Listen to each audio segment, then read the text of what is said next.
எந்த நாட்டில் நீங்கள் வாழ்கிறீங்களோ அந்த நாட்டுடைய சட்டத்திட்டங்களை நீங்கள் கரெக்டாக ஃபாலோ பண்ணிங்கன்னா உங்களுக்கு எந்த ஒரு ப்ராப்ளமும் வராதுன்னு அந்த கவர்மெண்ட் உங்களுக்கு ஷூரிட்டி கொடுக்கும். இதே விஷயத்தை பிரபஞ்சத்தோட கனெக்ட் பண்ணி பாருங்கள். பிரபஞ்சத்துக்குன்னு சில சட்டத்திட்டங்கள் இருக்குது. அந்த சட்டத்திட்டங்களை நீங்கள் கரெக்டாக ஃபாலோ பண்ணி வாழ்ந்தீங்கன்னா எங்கு வாழ்ந்தாலும் இந்த பிரபஞ்சத்தில் நீங்கள் சந்தோஷமாக நிம்மதியாக வாழ்வீங்க. அப்படி இந்த இயற்கைக்கு என்ன மாதிரியான சட்டத்திட்டங்கள் இருக்குது, அது எப்படி ஈஸியாக நீங்கள் புரிஞ்சுக்கலாம். இயற்கைக்கு தப்பு செய்கிறவனை தண்டிக்கவும் தெரியாது, நல்லது செய்கிறவனுக்கு தூக்கி கொடுக்கவும் தெரியாது. அதற்கு தெரிந்தது ஒன்றே ஒண்ணுதான், சமநிலைப்படுத்த தெரியும். ஒரு வாட்டர் பாட்டில கொஞ்சமா தண்ணி விட்டுட்டு நீங்க எந்த பக்கம் சாய்க்கிறீங்களோ சாய்க்கிற இடத்த தண்ணி சமநிலைப்படுத்தி ஸ்ட்ரைட் பண்ணிக்கிட்டே இருக்கும். இதுதான் இயற்கையோட விதி. உதாரணத்துக்கு 2ஆம் உலக போர் டயத்துல அதிகமான ஆண்கள் இறக்குறாங்கன்ட்டு இயற்கை அதிகமான ஆண் குழந்தைகளை உருவாக்கிச்சு அப்படின்னு ஒரு சர்வே இருக்கு. என் வாழ்க்கை நான் நினைச்ச மாதிரி அமையல, என்னுடைய திறமையும் என்னுடைய அழகுமே எனக்கு திருப்தியா இல்லை அப்படின்னு சொல்லி நிறைய பேர் நினைப்பாங்க. ஆனா இதுவே இயற்கையோட பெர்ஸ்பெக்டிவ்ல ஏதோ ஒரு விஷயத்தை சமநிலைப்படுத்துறதுக்காகவே உங்களுக்கு இந்த திறமையும்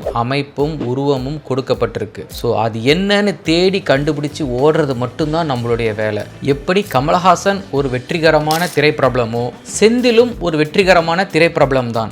அவங்களுக்கு கொடுக்கப்பட்ட வாய்ப்புகளையும் திறமைகளையும் அவங்க சரியா பயன்படுத்திக்கிட்டதுனால அந்த வெற்றி இடத்துக்கு போய் அவங்க சேர்ந்திருக்காங்க. ஸோ உங்களுடைய வெற்றிக்கு உங்களுக்கு கொடுக்கப்பட்டதை நீங்க எப்படி பயன்படுத்திக்கணும்னு தான் யோசிக்கணுமே தவிர்த்து எனக்கு இது இல்லை, எனக்கு இது மிஸ் ஆயிடுச்சு அப்படின்னு யோசிக்கிறதுக்கு ஒரு விஷயமும் கிடையாது. உதாரணத்துக்கு கண்ணு தெரியாம சிலர் இருக்காங்கன்னா அவங்களுக்கு காது கேட்கிற பவர் ஜாஸ்தியா இருக்கும். ஸோ எந்த தேவைக்கு என்ன பவர் இருக்கணுமோ அந்த பவர் இயற்கை அவங்களுக்கு கரெக்டாக கொடுக்கும். இயற்கையோட ஃபார்முலாவை கரெக்டாக புரிஞ்சுக்கோங்க, லைஃப்ல மென்மேலும் வளர்ந்துவாங்க.